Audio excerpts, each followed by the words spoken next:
timid Australian wildlife at its best.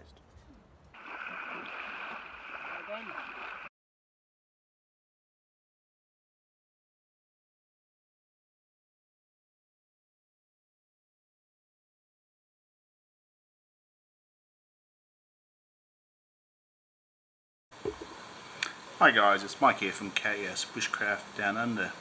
A few of you will realise I'm a bit of a swap meet or car boot scrounger, and last weekend I was doing the rounds early on a Sunday morning. Came up with this Gerber LMF 2 infantry knife.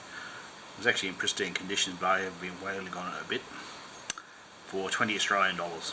Well, here in Australia the cheap retail price for this is around 150 Australian dollars, and my local Anaconda, which don't have one in stock, it's $199.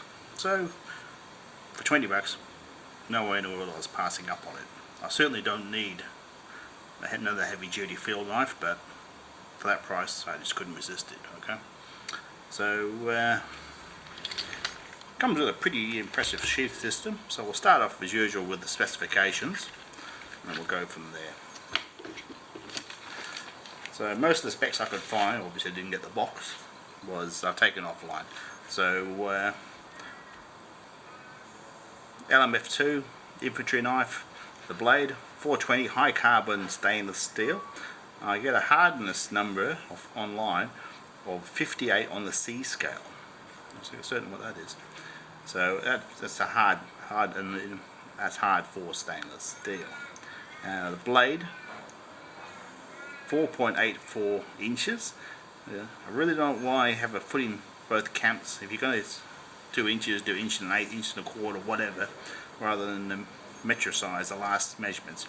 I measured it, the blade length, at 125 millimeters.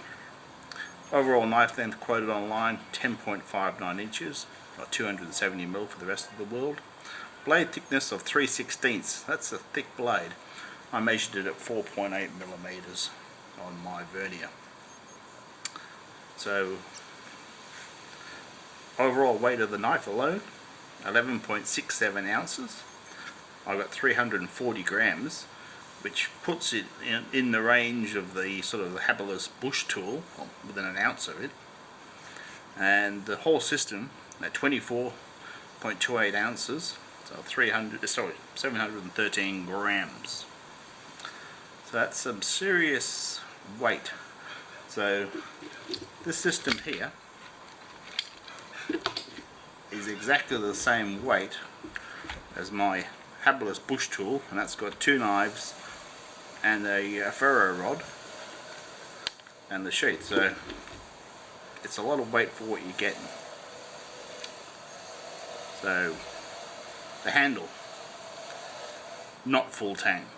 So these were designed as an aircrew survival and egress knife, i.e. it's designed to break glass, chop through electrical wiring. So this part is not electrically connected to this part. I'll cut and paste a cross section on the handle, I'll find online.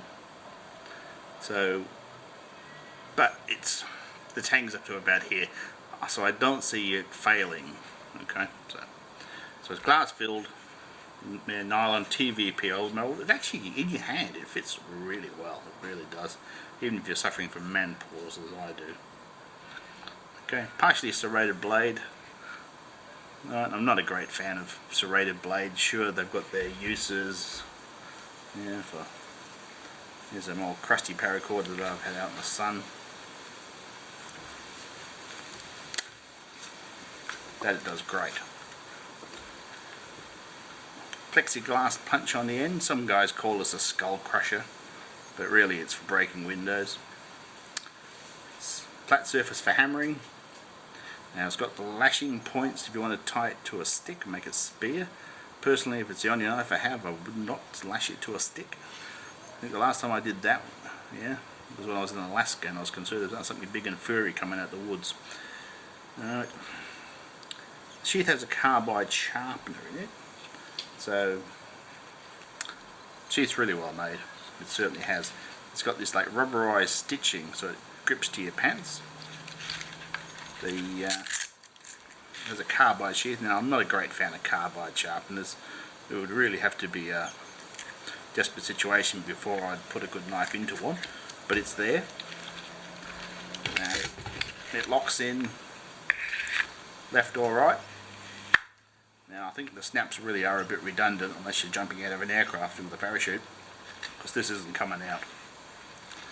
And it's goody that you can change it to either way, especially if you're carrying a pistol on your right side. You really should have your blade facing forward in case you do a cross draw pull to get someone out of your face.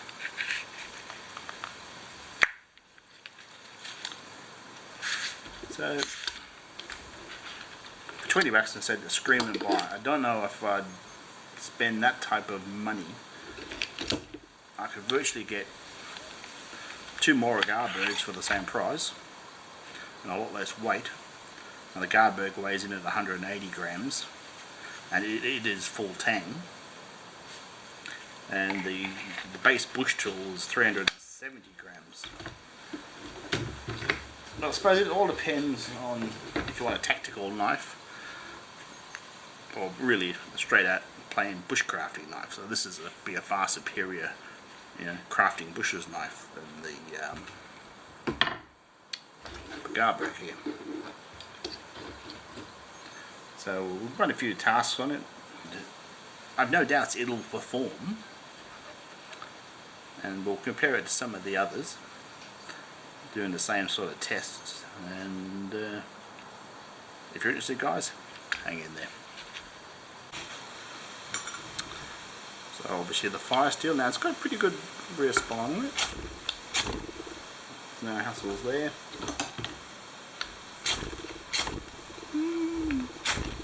Gerber might have the edge. And the helpless bush tool, mine's covered in lanolin, that's the way I store it. So it does have a notch for a fire steel. It's slippery at the moment.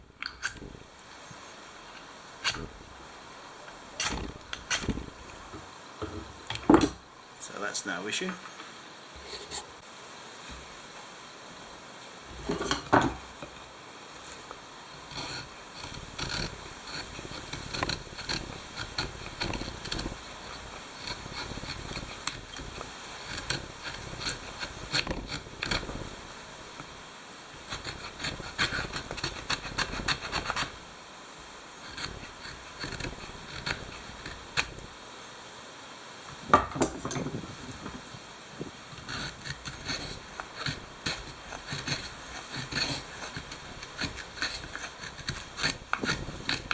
Now this is a grass tree spear, and it's actually surprisingly hard.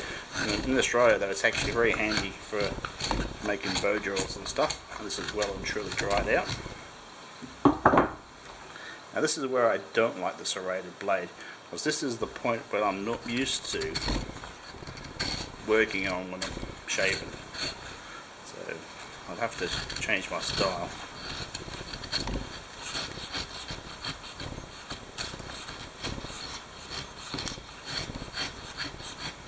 Work further up.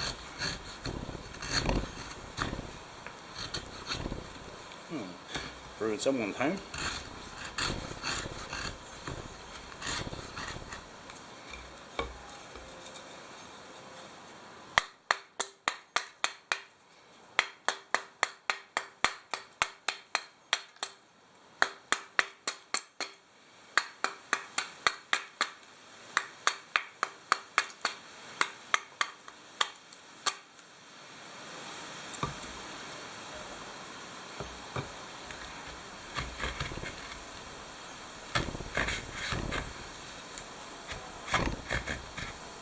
Sorry about the camera shake.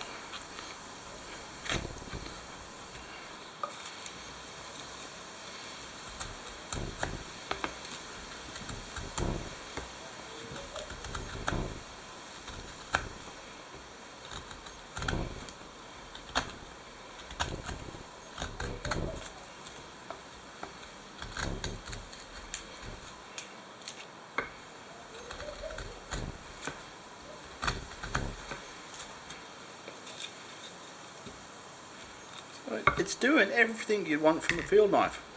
You can't fault it in that. You really can't. So, would I be happy to have it out in the bush? Yes, I would. For that price point I paid for it, I'll put it in my go bag quite happily. If I was looking at spending full retail price, I'd probably look at other options. I really would. But I think it's reasonable value for money. I really do. It is made in America, with some of the other Gerbers now are made in China. I don't think it'll ever let you down.